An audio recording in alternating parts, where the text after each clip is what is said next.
Notre invité ce matin, François Pelletan, qui est signe Cloche-Maire 2008, histoire de Pothin et des mairies de France. Bonjour. Bonjour. C'est la vie d'un maire au quotidien, c'est des histoires racontées, c'est d'ailleurs dit, des potins notamment. C'est la vôtre, vous qui êtes maire d'une petite ville de l'Essonne qui s'appelle Linas.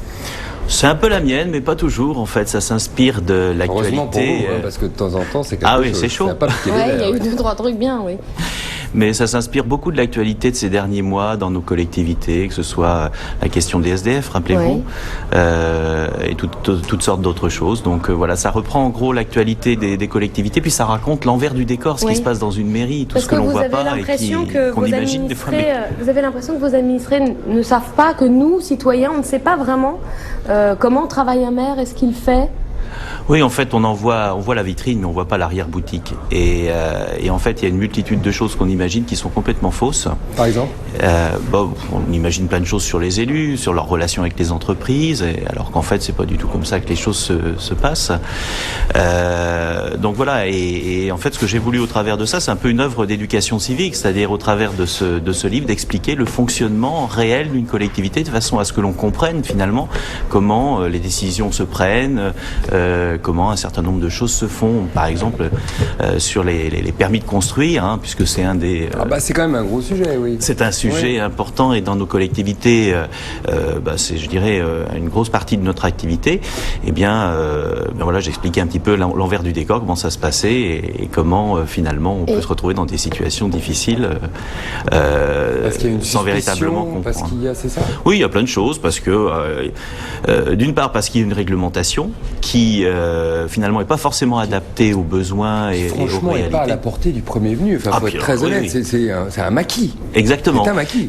C'est à la fois... qui devient maire comme vous à 29 ans, dans une petite commune, en se disant tiens, je vais faire ça, c'est sympa, je vais m'occuper des gens, il doit d'abord refaire 10 ans de droit administratif s'il les a pas fait avant. Faut être honnête. Non, c'est vrai. C'est vrai que bon, il y a énormément de choses à assimiler au départ. On est aidé malgré tout par l'ensemble des services de la mairie, les fonctionnaires qui sont là pour apporter leurs compétences aux élus. Mais c'est vrai que bon, si on devait compter le nombre de lois auxquelles on doit se référer, le nombre de codes dans lesquels on doit puiser les instructions, c'est effectivement particulièrement important. C'est pour ça que bien souvent c'est le bon sens qui prime dans nos décisions. Vous avez évidemment vécu des campagnes pour être élu, et là on est dans une campagne qui vous concerne, la campagne des municipales. On est dans l'entre-deux-tours. Vous racontez des pots de banane, notamment une histoire de blog.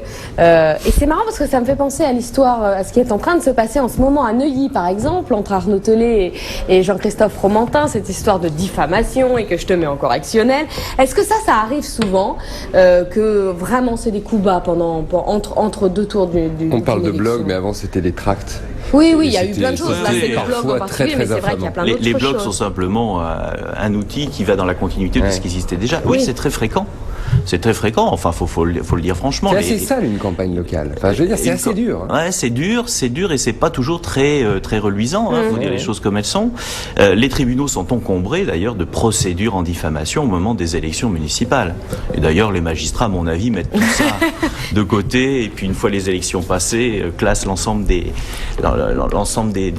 plaintes.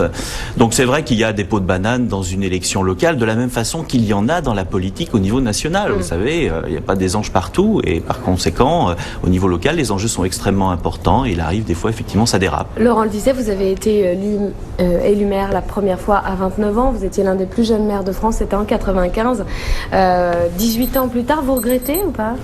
Ah non, pas du tout. Rien, aucun regret. Non, pas du tout. Non, j'ai vraiment vécu quelque chose de formidable et je continue à vivre quelque chose de formidable parce que au-delà, réélu au premier tour, je le dis au passage. Dimanche dernier. Oui, voilà. Bon.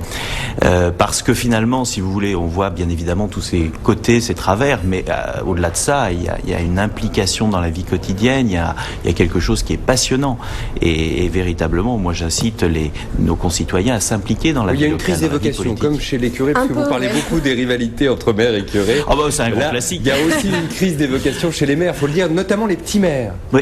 À cause de tout ce qu'on a décrit depuis. Exactement. Il y a deux choses.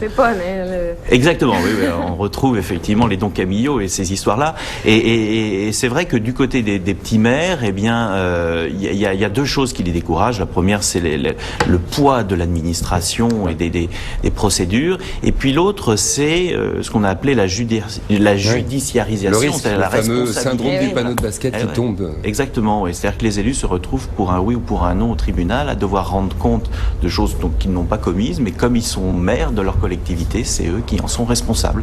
C'est à lire, Cloche-Mère a bien prononcé aux éditions Alban Édition, en fait, édition Tournant. Merci François Pelletan d'avoir été avec nous ce matin. Je vous remercie. Bonne administration publique.